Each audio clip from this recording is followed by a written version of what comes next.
Assalamualaikum everybody and welcome back to Podcast with Ammi. Today we have a really special guest and I've been wanting to get her on the podcast for a while. Jehanara Nabi is Pakistan's fastest female swimmer at the moment. She's also an Olympian and she has such a fantastic journey of grit and determination and passion that I thought a lot of us could learn from. Hi Jehanara. Hi. Welcome. Thank you so much for having me. So Jehanara, let's start from the beginning. How did you, because I know your parents and they're not swimmers or athletes. So how did you even get into swimming? Well, my dad taught me how to swim when I was really young as a basic life skill. And then I did an inter-school competition because as part of sports when I used to go to Lahore Grammar School, I used to swim because it was the only sport that I knew how to do. So at an inter-school competition, I did pretty well, and there was a team manager from Punjab there, and she asked me if I would be interested in joining Team Punjab and swimming for them at nationals. So of course I said yes, and then when I was around 9, I went to my first nationals, and that was around the same time that I also started getting proper coaching lessons. And then I've been swimming like that ever since the age of 9. So you properly started professional coaching at the age of 9? No, not professional coaching, just basic level stuff. I only started professional coaching when I was 15 when I moved to Thailand. Oh, that's when I started professional training. But before then it was just sort of like basic level stuff, kind of getting me ready to get to Thailand. So when did you decide that swimming was going to be such a big part of your life and your identity? I think when I was 12 years old, I got selected for the Pakistan team for the first time for the Islamic Games, and when I got to experience an international competition and representing Pakistan, since then I knew that that's something that I wanted to keep doing for the rest of my life, or as long as I could do it possibly. So yeah, I think since my first international competition, when I saw all the other swimmers around me from such big countries, and I was just so motivated to keep doing the same thing as them. Yeah. And when you were 9 or 10 or 11 and were you training twice a day for most of your time in Pakistan? Not necessarily. As I got older, that's when I started training twice a day. But in the beginning, I think I was only doing it one session a day. But it's a huge commitment, right? Yeah. Because you have to dedicate 2 hours at the pool and then going and coming and changing and stretching. So obviously it eats into social life, and it eats into plans with other friends and just academics. So was that ever a struggle? Were you okay, I don't know, maybe I should miss swimming today and go for how did you maintain that level of commitment? I think we all have to make sacrifices for our goals, and I've been very fortunate to achieve some of mine, and that's only come because of things that I have sacrificed. But at the same time, you're always able to make time for the things that are important. So I was always able to make time to see my friends and to do the things that I wanted to do. But I also put a lot of focus into my swimming because that is, one thing that I hold very highly, and that, of course, I have goals that I want to achieve, and that doesn't come without some sacrifices. So I was able to make time because I tried to manage my time as well as I could. But yeah, at the end of the day, if you want to achieve something, you have to sacrifice. So walk us through a regular school day for you when you were 12 and when you were preparing for the international games, or even before, what was an average school day like for you? When I was in high school, when I was living in Thailand, I think that'd probably be the best gauge of what my day would be like. I would have swimming in the morning around 5:30. So what time would you wake up? I'd wake up around 4:45 to 5, depending on how I was feeling. And then I'd go to the pool, I'd stretch, and then we'd jump in at 5:30. And then we'd swim from 5:30 till 7:15 or 7:30, depending on what our set was. And then I'd head off to school. Then I'd have school. Straight, where would you have breakfast? Because I was a boarding student, I would have breakfast at the cafeteria in school. And then from there, I'd head straight to class. And I'd have classes from 8:20 till 3:30. And then our afternoon swim session would start at 4 p.m. So then right after class would end, I'd go straight to the pool, stretch, then jump in from 4 to 6, And then depending on whether or not we had gym afterwards, I would have gym from 6 to 7 p.m. and then go straight to dinner. And then try and do my homework after that. So when would you do your homework? I would try and do my homework. Like at the dinner table? No, I'd go, we used to have study hall when I was younger. So in grade 10 I used to have study hall, so I'd do study hall from around 7:45 till 8:45, around about an hour. Just an hour? Or maybe, depending on how much I had to do. But also at the same time, my school was very accommodating because of my schedule, so they would, be very lenient in terms of homework. And also, if there was free time at school, I'd try and do my homework then if I had a free class, or even during my lunch break. And then the big homeworks, the real assignments, I try and get done on the weekends because that was when I had the most time. So Saturday, Sunday you would not train? No, I do. I would swim Saturday morning, and then the rest of the weekend was free. So Saturday morning you would train. So most of your other class fellows were probably going out with friends. So did you ever feel like, okay, you're missing out on a lot because you're in Thailand, you were studying with students from all nationalities, but obviously you're not getting time to spend with them. I was, but obviously I sometimes when I was younger I did feel like I was missing out. But at the end of the day, what I get to do at the pool and then what I can achieve sacrificing that kind of time, getting to represent my country, I still was able to make time for my friends and spend time with them and see Thailand. But I'm grateful that I was able to make those sacrifices. Without that, I wouldn't be able to be where I am today. So you moved to Thailand when you were just 15, which is quite young. Yeah. So was that was the initial part of settling in really scary? Were your parents with you? Because 15, sending kids to college at 17, not 17, 19 seems early. So 15 is super early. Yeah. My mom and dad came with me to drop me off to school. But honestly, of course, the first few months you're all excited because you have all of this freedom and you're kind of getting to do your own thing. And for me, I was really excited about that. But at the same time, obviously, I did miss home quite a bit, and I missed my family, and I missed my friends here, and I missed my brother. But at the same time, I think it really helped me become a more disciplined individual and learn how to be independent very early on, which I think I'm really grateful for now, because going into university, that's such a huge skill you should have, learning how to do things on your own. So I think it really helped me grow into the person that I am today, going so young. So how did you come up, how was the decision to go to Thailand made? Because I think you're the only student I know of who literally moved abroad and for the sake of professional swimming, and then obviously your academics, because you were still in MYP.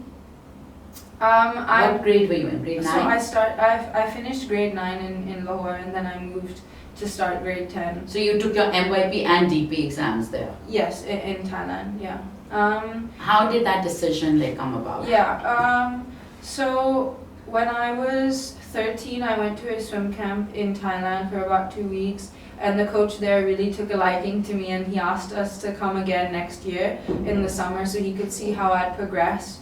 So we went again when I was 14 in the summer, and he trained me for a month, and he was really interested in becoming my coach, and he told my parents, I think you should apply to the school here, and I'm the spot on the team is hers, we want her to be part of the team. So when we went home, my parents and I talked about it, and then I took the entrance exam to the school, and thankfully I got in, and I got a 100% scholarship. So I think from that point on, my parents were like, she has the scholarship, she's gotten in, there's nothing we can do if not to send her. So yeah. For me, it was a really easy decision. I know for my parents it was quite hard, but for me, I was really excited. But you had been training in Pakistan for so long. Did you feel that you had reached a plateau? Because Pakistan obviously hasn't produced international champion swimmers. Mm-hmm. So did you feel that you were being limited by your training here? Another path could have been that you continue living here, training here. Honestly, I think if I had continued living here, I wouldn't be at the level that I am today, because I think there's so many things abroad that are so accessible to you, especially the level of coaching and the facilities that you just don't get here. moving to Thailand, it really opened so many doors for me. And I really was, able to excel to the level that I am at now. And I don't think that would have been possible if I stayed here, because the coaches abroad, they have a really wide variety of knowledge about the sport. And, it's not just about swimming over there, it's about your nutrition, it's about your gym, and it's about your mental health and also your swimming. So I think all of those things tied in together is what really helped me get to this level, but it would not have been possible if I continued here. So I do think I don't think I had plateaued yet in Pakistan, but I just felt that in order to get to the Olympics and get to, a whole other level of swimming, I'd have to leave. I don't think it would have been possible here.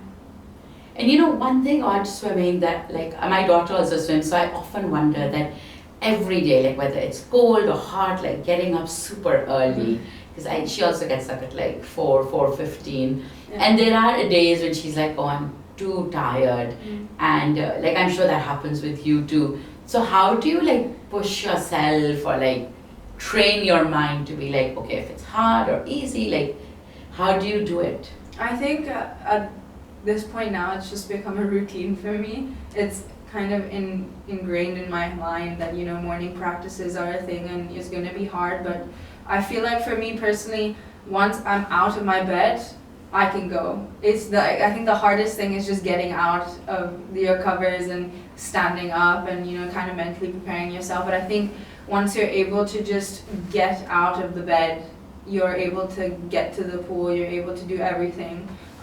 So I think, for me, it has just become part of my routine. It's pretty normal for me now. And I think if anyone is struggling with morning practices, it's so normal. But honestly, the hardest part is just getting out of bed. Once you're out of bed, you can do anything. So, yeah. So, Pakistani parents are like notorious for dreaming their kids' dreams or like pushing them to live lives that they wanted to live. So, was like becoming a champion swimmer, was that your dream? Was it also partly your parents' dream? Where did it like solely become your dream? It's solely mine. My parents never pushed me to do anything I didn't want to do. In fact, they've been the most supportive people in my life and in my career. Obviously, they sacrificed so much so I could go abroad and train. I can't imagine how hard it was for them as parents. But they've watched every single competition I've competed in. They've watched every race. They follow everything, and I was the one that told them, I want to be a swimmer. I want to be, a champion. I want to go to the Olympics. Like, this is my dream, and they've helped me along the way. So yeah, they've never pushed me to do anything I didn't want to do. In fact, my mom would take me to the morning practices. She'd help me get up. She'd be there. And my dad. So your mom would go to every single morning practice? No, she'd drop me off. She would never stay. She wasn't like one of those moms. I'm sure you've seen a lot of those moms who like stand by the poolside or pace up and down with the coach. I've also seen moms who like screaming at their kids even though the kid can't hear them because of the water. But I've seen moms like pacing up and down with the coach. I've seen moms being like very helicopter or like assistant coach at the pool, and I'm sure you've seen that. How do you feel it works out, and what do you feel should the role of like a supportive parent be? I think a supportive parent should never step foot on the pool deck. Really? Because it distracts the swimmer. It also kind of adds an extra level of pressure and stress for them because they're doing something, and it just kind of you're listening to your coach, and I think that's the one person you should listen to, because once other people start getting involved, you get confused as an athlete, and at the end of the day, your parents aren't coaching you, your coach is. And I think a supportive parent should be there, but should never step beyond the coach's role, because you distract your child, and it also worries them, and it adds an extra level of stress because they're trying to do the best they can do, and if a parent is constantly yelling, it takes the love of the sport away from them. And I think that happens so often in Pakistan as a child starts to swim or do any sport that they love, and then slowly parents that continue to push them till they break, they don't love their sport anymore, and they just stop. So I was really grateful that neither of my parents were ever like that. They would always show up to my competitions, but they would never ever, cross the line between being a parent and a coach, because I think it is, it's a very strict line, and I don't think it should be crossed. So interestingly, your brother was also like a very passionate swimmer. Yeah. But his path and your paths, like, even though I think you began at the same time, and there was a time when both of you were winning, like you were winning the girls, he was winning the boys. You were best swimmer at your school, he was best swimmer at HSN. But then, like, you took off on a completely different tangent. And is he still swimming? Or? He swims in college now, so he's in the States and he's doing collegiate swimming right now. So that's what I think. That's what. But he didn't go like the Olympics route or the international route. No, he went. Him and I, our last international competition together was Islamic Games in Turkey, and that for both of us was a really proud moment, and I'm sure for my parents as well. But I think for him, he's very academically inclined, and I think he loves swimming, but I feel like for him it's just something that he doesn't really love as much anymore, and that's perfectly fine. So he swims in college because he still loves it.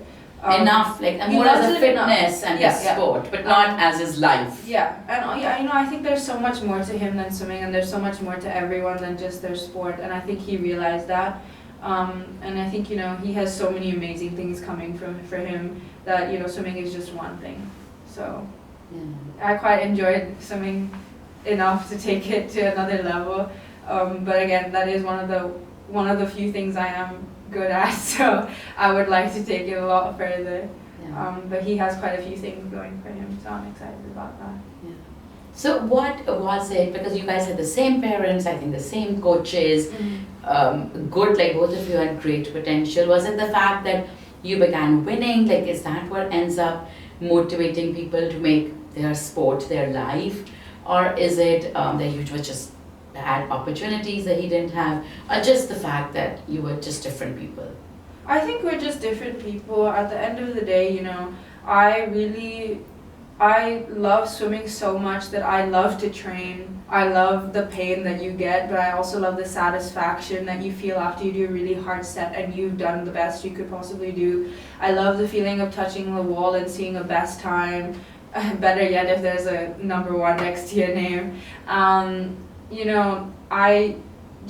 I think ever since I went to my first international competition, it was just my dream to, be an Olympic swimmer and be the best kind of swimmer I could be, especially for Pakistan. And again, like, obviously swimming in Pakistan as a girl is a lot easier than it is as a boy, because there's a lot more competition in the male field than there is in the women's field. So obviously I feel like I did have it a little bit easier once I started to get older. And it became harder for him. It became harder because for him with the because there's a lot of boys competition. teams, and then there's the army, the navy swimmers. And I think he swims in college, and I think that's amazing. I don't swim collegiate. I don't do collegiate swimming, so that's that's something that I think is incredible. But yeah, I think once I got the opportunity to swim in Thailand, I think from there I just fell in love with it even more. And I think sometimes for him at least, like, swimming in Pakistan can be a little tiresome, because you do need to change your scenery to kind of change your mental visual of the sport, and I was able to get that, and I think him still being here kind of took the love a little bit away. But I think he's doing great in the States, so that's great. I'm so happy for him. So one of the things that I was looking at, like, Michael Phelps and like his routine, and he talks about how one of the most difficult parts for him was going to bed on time every night, because he's like, if you don't have enough sleep, you can't perform at the pool. So I think every night he would go to bed like quite early. Was that ever, because when you're a teenager and you're living abroad, even if you're living here, you have like late night is when you kind of chat with your friends or watch Netflix or do whatever teenagers do. Was that ever hard? Oh my god, it's 8, I need to sleep. And do you like still stick to that discipline? I still do. Obviously when I have my early morning practices, I try to get at least like 7 to 8 hours of sleep, because that's optimal. Like I don't think, again, like Michael Phelps said, I wouldn't be able to perform in training if I didn't get enough sleep. So I do try to sleep as early as I possibly can. Obviously, it is really hard because, you know, I'm in university and I have assignments to do. I have like readings to do for my classes, and it is hard. But you know, at the end of the day, like there's always time to do things during the day. And if your friends and family love you and support what you do, they'll make that kind of sacrifice for you, just as you are making for them. So I think, yeah. So how have your grades been throughout? Because so much of your time and effort and energy goes into swimming. So have you been like acing grades, or is that really hard as a swimmer too? I don't think acing grades as a swimmer is hard. I have done pretty well, I'd say, academically, but obviously there's things that I'm better at than others. You know, I took a liking to global politics and international relations, which is what I study now, so I do a lot better in that class than I would in like languages and math as well. But I think, like, you know, that you always, especially I think a sport can make you a more disciplined student, because you know, you always want to get your assignments done on time, and you try to get your homework done on time, and you're more focused because your mind is more focused. So I think I didn't, you know, always get A's and, you know, A stars, but I did try my best, and I think at least where I am academically, I'm quite happy with, and my parents are quite happy with. So yeah, I think. Yeah. So how did you choose your college? Like, was the swimming program a big factor in which college you're choosing? And then you chose to go to the UK, so how did you come to all those decisions? So, you know, I applied to some schools in the UK, but, you know, while swimming is a really big part of my life, I also have to think about my academics, because at the end of the day, swimming does have a time limit, and, you know, What is the time limit for swimmers? I guess when your body starts to slowly give out, you kind of know that it's time. Swimming can go on for a long time. You know, I think for me personally, I'll only keep swimming for the next 3-4 years, and then I'd like to get a job and start working. But obviously, you know, it depends on every person, because someone can keep swimming till they're in their 30s. But at the same time, it's such a mental sport that you do get tired of constantly training, the amount of training you do, and you know, the sacrifices, like you said, like one has to make, and you know, people do get tired of it. And especially in Pakistan, swimming isn't a professional sport where you can actually make money from. So if I continued swimming, it wouldn't take me very far in terms of like finances. So I did have to think about, you know, other routes as well. So I got into a really good program for international relations and politics at SOAS in the UK, which is a brilliant school for what I want to study. And when I was in Thailand, one of my coaches knew my head coach, who currently at SOAS? No, I don't swim for the college. I swim in a club in London. So she runs that club, and she's part of Team GB as a coach. So what's Team GB? Great Britain. So she's a Great Britain coach as well, and she has this club. So I got connected with her, and I got talking with her, and you know, I thought that she would be the best coach to possibly have, especially in London. And so yeah, I'm working with her now, which I'm really happy about. So SOAS didn't give you like a swimming scholarship? They don't do swimming scholarships. Oh, okay. So you chose the university for the academics, yes. And you chose the country because you had a good coach. Yeah. And how are you coping with university life and swimming? Are you still swimming like twice a day? Yeah, I swim 10 sessions a week. So does that cut into your classes or no. your college events? Cut into classes, not really. Some of my lectures do cross over. Well, last year some of my lectures did cross over with my afternoon sessions. But so how do you manage So that? I would always either stay for half the class and then leave, or I would be able to watch my lectures back online. But in the UK, they have the system of lectures and tutorials. So you go to a lecture, and then the next day you have within the week, the rest of the week, you have a smaller class where you actually discuss what you learned in the lecture and also the readings. So all of my tutorials, my smaller classes were always like in the morning, so that was perfectly fine for me. It didn't cross with swimming. But the lectures I was always able to watch back after because they were all recorded, which was great for me because if I ever had to miss a class because of training or even competition, I was always able to access the content. So. And your GPA is great? I got some pretty good grades from my exams this year, and also just my overall grade. I was pretty happy with it. So how do you manage your time? Do you use like the commute time? Do you do Netflix at all? Yeah, I definitely do Netflix. So how do you like manage your time? Because obviously like compared to an average student at SWAS, you have less time. Yes. Because you're swimming and then you're obviously commuting to swimming, then gymming, and then also just mentally and physically, I think you have fewer waking hours than another college student. So how do you manage, because then you have to manage your time better than them. Yeah, but I also think, especially in the UK university, in terms of classes, you don't really have that many. So you have a lot of time to actually, you know, get work done, do your readings and do your assignments is what I realized, because the average student at university in the UK, they have a lecture, or at least in my course, you'll have maybe 1 or 2 lectures in a day, and then depending on whether or not you have a tutorial the same day. And again, you don't go to classes every day, so you can have classes spread out, or you have classes maybe 3 times a week, and the rest of the 2 days you don't have anything. So I think for me, I was able to utilize my time during the day, so between like after my lecture till when I had to leave for swimming, I had enough time to get like 1 or 2 readings done. And then even at night, sometimes if I didn't have a morning session, I would stay up a little later to do my readings and then wake up a little earlier, or even just a normal time before my classes, just do the readings. So just making use of like little slots of time that I had. And then obviously like the weekend, just taking some time out before hanging out with my friends to do some work in them. Have you ever thought of like just leaving swimming because you're exhausted from having committed? How many years has it been? You began when you were 9. And how old are you now? I'm 21.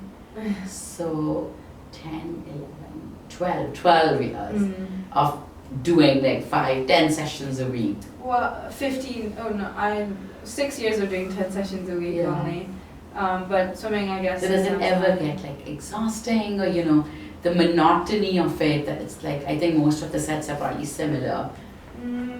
I don't think so. I actually really enjoy training, not just because, you know, I enjoy it mainly because of the people I get to swim with and the friends that I've made through this sport, and every day I get to see them, and you know, it's so much fun spending time with them. And I love swimming, and it's hard for a lot of people to understand, but and for me at least, the sets are never the same. We're always doing something different, we're always working on something new, and for me, I always want to get better and better, and that's why like I never get bored, because every day my coach teaches me something new, every day I try to work on something new, and just the possibility of being the best I can possibly be just keeps me motivated, so I'm never bored. I'm never bored in the pool, and I really enjoy what I do and I love it, so I've never thought about like leaving it at all. So take us back to Paris Olympics. So while it was a huge high, you wrote about how it was also like disappointing for you personally. Yes. So tell us about like, how did Paris Olympics happen? How did you come to be on that team? And then why did you talk about being disappointed? So while the Olympics were rolling around, for countries like ours, like Pakistan, we're able to send 2 athletes per sport, and they have to be the top athletes in that field. So in the country? Yes, in the country, and 1 male and 1 female. So for me, I had the highest FINA points, which is what they based their decision off of. I had the highest FINA points in Pakistan. What's the FINA point? Like, and how do you get FINA points? So at any time you race and you get a specific time in an event, however far off that time is from the world record is how many points you get. So, for example, like let's say in my 200 freestyle, I swim a 2:08, and there's another girl from Pakistan, she swims a 50 freestyle in a 26, and my 50 freestyle, let's say, is a 27. Even though she's faster than me, my 2:08 could have higher points than her 26. So because I have higher points, I'm ranked higher, and that's not what happened. But I'm just saying, like, I did have the highest points in the country, and like I was ranked as the first female in Pakistan. And the FINA points are given to you for competitions done in Pakistan or competitions done abroad, or how? It happens anytime you compete. So anytime you race and you swim a time, those points are automatically given to your time and to your profile. So I had the highest FINA points from the girls, and by the time the decisions rolled around, I was selected, and then Madhurani from the boys was selected. And yeah, so then we ended up going to Paris. So was there special training for the Olympics, like once you guys got selected? No. So the government doesn't like do any training No. or hire a coach or anything? No. So you were just continuing to work with your own Thailand coach, and he was working with his, yeah. was Ahmed training in Pakistan or abroad? No, he lives in Dubai, so he was training there in Dubai. So most the fantastic Pakistan athletes don't train in Pakistan anymore. Swimmers, not really, no. So we'll come to that later. So then you guys got selected, you were training in Thailand, you was training in Dubai. Then what's like the next step when you become part of an Olympic contingent? Then you have to sign some papers, and they give you your accreditation once you get there.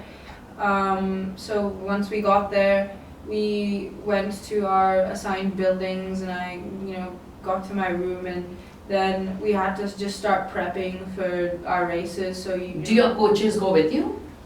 No.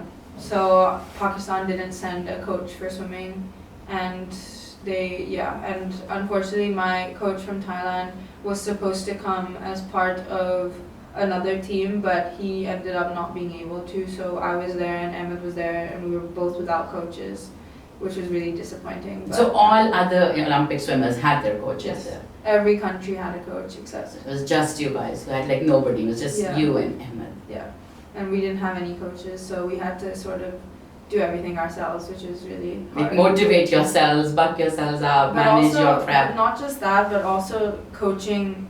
We didn't have anyone to look at our strokes. We didn't have anyone to take our times. We had no idea what we were doing in terms of pace. Like, there was nobody really there to help us, so we'd always have to ask someone. Like, if I had a friend and their coach as part of their team sort of helped me a little bit, but at the end of the day, like, we were kind of on our own, going to the call room by ourselves, like, having to go to the pool by ourselves without a coach. It was just really hard and disappointing. That's kind of sad. And then that's why another reason why I think it was really hard for both of us to perform at our best, because we didn't really have anyone to help us get to our best, especially a week before you're racing at the biggest stage you could possibly race at, and you're alone, kind of. So yeah, but did you guys talk to the Pakistani government or the Olympic Association to send coaches? And what about the other Olympians? Like, Pakistan also sent, like, for example, in javelin, they sent. Ayesha Nadim had.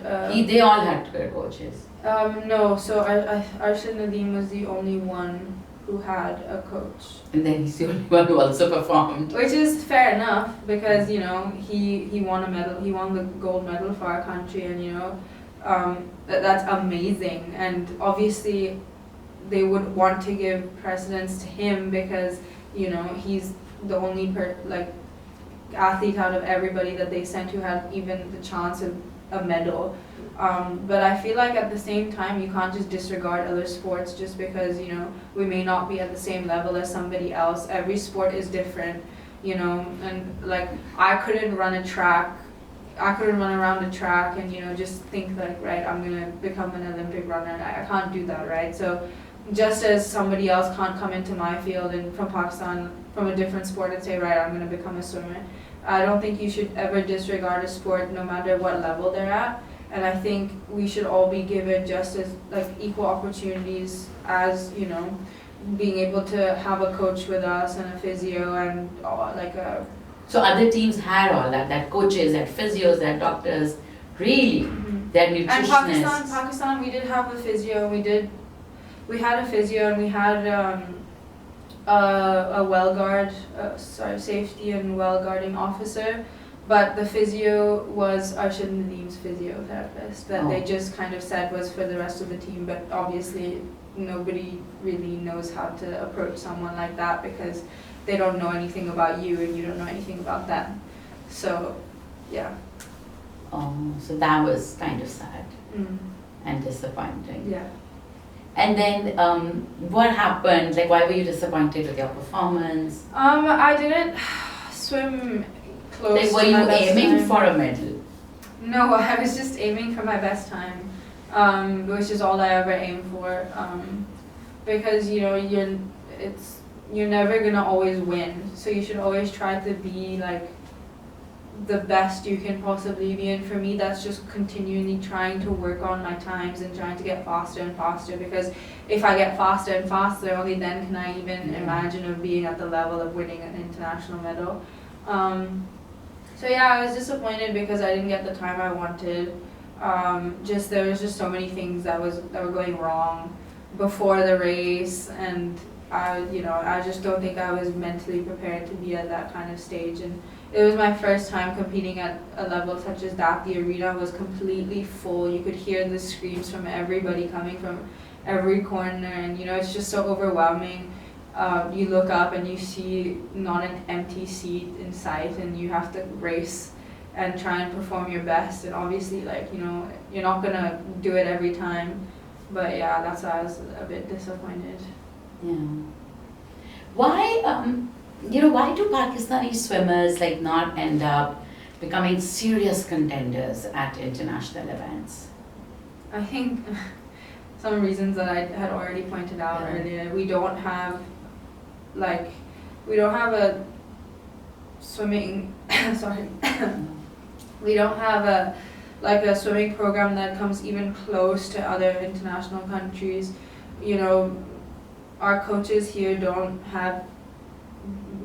barely have an understanding of swimming, like the scientific side of it, and there's just so many things that go into it that they don't even consider.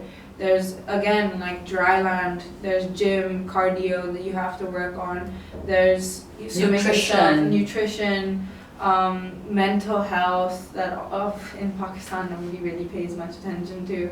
And on top of that, it's just we don't have a good facility here that is able to cater to all of those needs, and then a coach to facilitate that as well.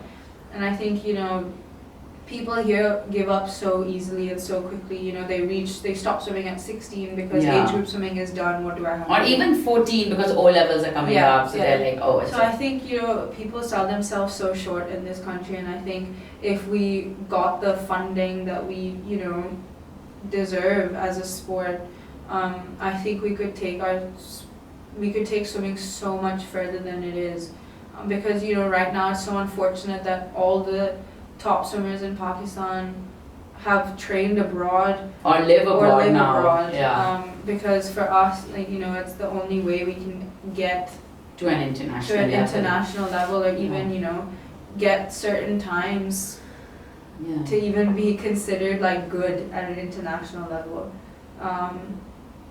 So yeah, I think we have so much work to do, but it is so possible. You look at India, they're almost like us, and their swimming is far superior to Pakistan because their government actually puts in effort into the sport.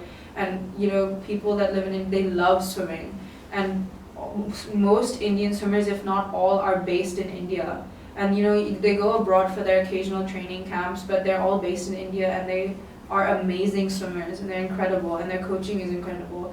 And in Pakistan, it's so hard to find a decent pool, let alone a decent coach. So yeah, I think if we want to take our sport further, then we need to put in a lot more work. Yeah.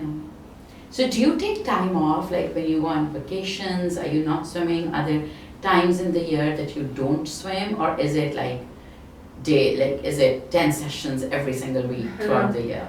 So right now I was currently on a little break.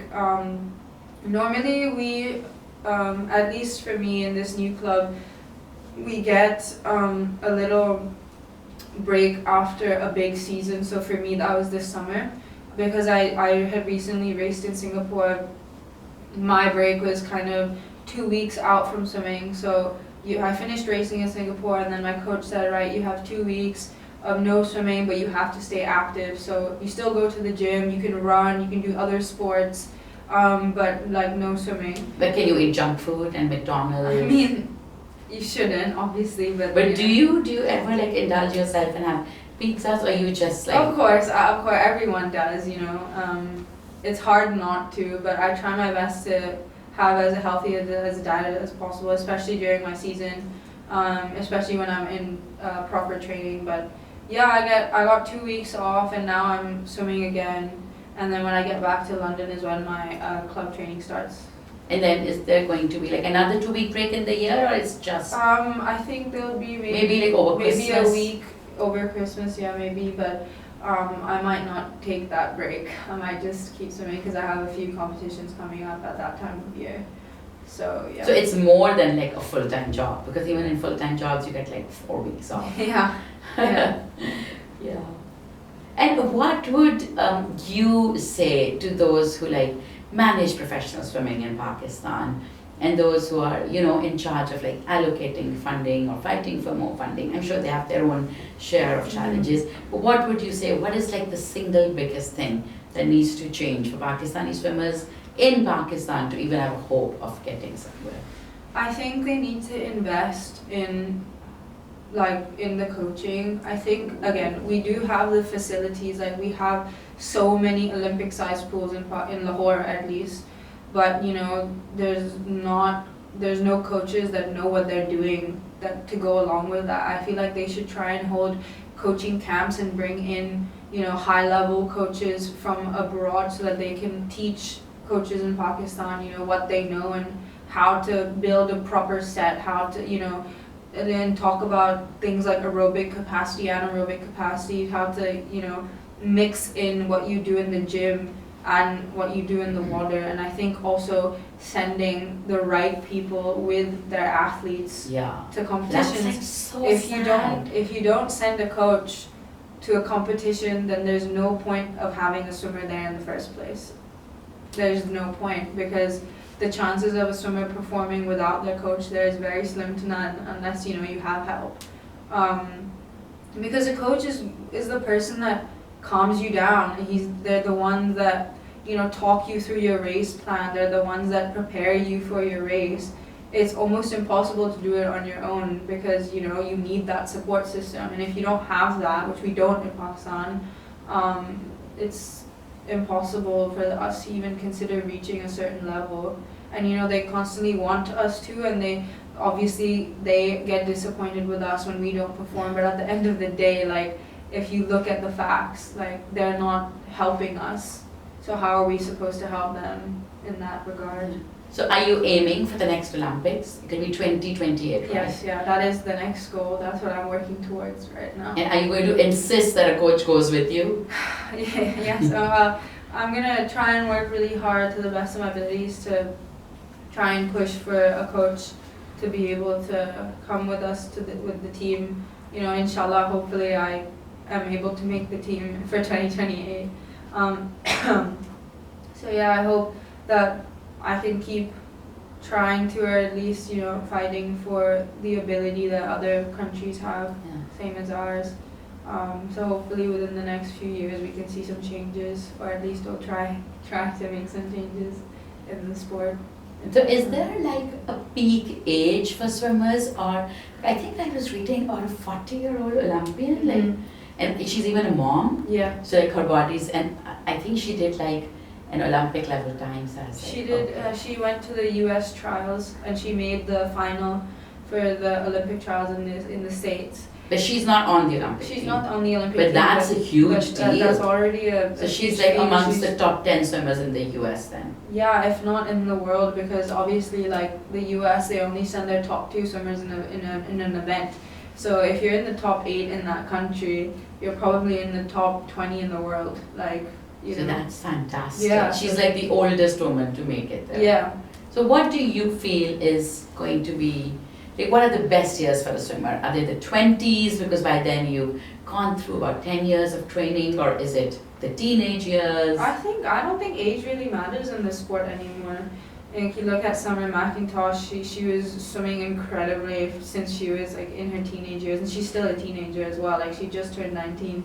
And then there's a Chinese swimmer. She's 12 She's years 12, old, and she made a World Championships final, and I think she even medaled. So I don't think age is a But what about factor. on the older level? I'm Like not- when you like past 35. I think at the end of the day, like it all is up to like how you're feeling mentally and how your body is feeling. Obviously, you know, female swimmers to a point they want to consider like other things that they want to do. Even male swimmers, like they want to consider, you know, moving forward with their life and, you know, thinking about retirement, because at a certain point you've achieved everything you've wanted to achieve and there's no more that you feel like you can do. So I think, you know, after that it's all about what your goals are as an individual and what you think your body could take and you yourself mentally could take. So it's all a case by case basis, I think. Yeah. Do you ever think about becoming a swimming coach? Would that ever be like a next chapter for you, or no? You're No. like an athlete through and through. No, I'm just an athlete. I don't think I could handle being a coach. But yeah, I think I just enjoy swimming, but I don't think I would want to coach it. And you're like easily Pakistan's like most decorated female swimmer. But do you feel you get that recognition, like when you walk on the streets or you go to a restaurant? Do people recognize you, or we're not there in terms of No, I don't think I'm recognizing our athlete? I know, I'm sure Arshad Nadeem gets it. I mean, I sure he won a gold medal for our country at an Olympic level. I mean, he's an incredible athlete and he deserves every bit of, you know, everything that he gets. I don't think I'm there yet. But does fame ever motivate you? Like, is that No. ever a motivation? I don't. That, oh, I want to walk into the airport and have like millions there. No, I don't care about fame. I just care about. Is money a motivation? Do you ever want to win, like, I don't know, are there big cash prizes in swimming like there are in tennis? Not in Pakistan, no. No. But abroad, are there? Well, I don't. Well, I'm not able to reach that level where I can get. So then your first prize motivation abroad, is but- neither fame nor money. No, I just. For me, my motivation is just getting faster and faster. I have certain times that I want to achieve, certain goals that I have, and that's what I want to do. Money and fame mean nothing to me. I just want to make people proud. I want to make myself proud. So that's all that keeps me motivated. That's so great. So great to know. And what would you say to, like, you know, young swimmers, like 6-year-olds, 8-year-olds, who've like watched you at the Olympics and who obviously I think follow you on Instagram? I know my daughter does. What would you say to them who like starting where you were, I don't know, 12, 15 years ago? I think, you know, I would tell them not to give up when things get hard, because things are going to get hard, and if you really want something and you put your mind to it, you can achieve anything in the world. And I think, you know, me doing just a small part of that, like being able to go to the Olympics, you know, being born and raised here and then having to move abroad still, but training, you know, for so much of my life still in Pakistan. Like, I think, you know, you can achieve anything that you want, and you should never sell yourself short, because the world is your oyster, and you should never let anyone tell you what you can and can't do. I think, yeah, just keep pushing yourself. If you really love something, keep doing it. Great, thank you so much, Jehanara. It was so great to talk to you. It was so lovely talking to you too. Thank you everybody for watching. I hope you and your children are going to leave as inspired as I have been listening to everything that Jehanara said. Thank you. Stay tuned.